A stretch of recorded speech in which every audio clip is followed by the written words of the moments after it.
సంధ్య వల్ల మనశ్శాంతి లేదు అని బాధపడుతుంటే ఒక్కరు కూడా నా గురించి ఆలోచించకుండా కుటుంబం మొత్తం వెళ్లి షాప్ ఓపెనింగ్ చేశారు. నా దగ్గర దక్కనంత సుఖం అదేనిచ్చిందండి.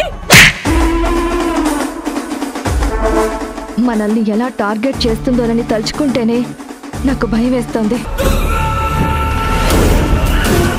నా నుంచి నా భర్తని దూరం చేసిన నీకు నేను వేస్తున్న శిక్ష ఇది.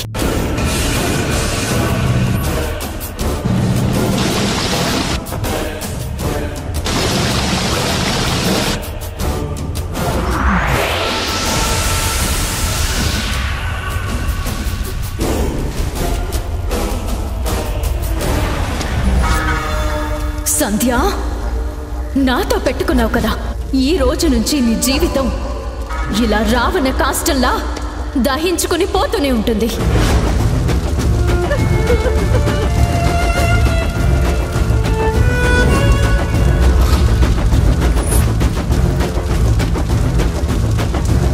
సంధ్యారాగం మధ్యాహ్నం 12:30 మీ ఈటీవీలో.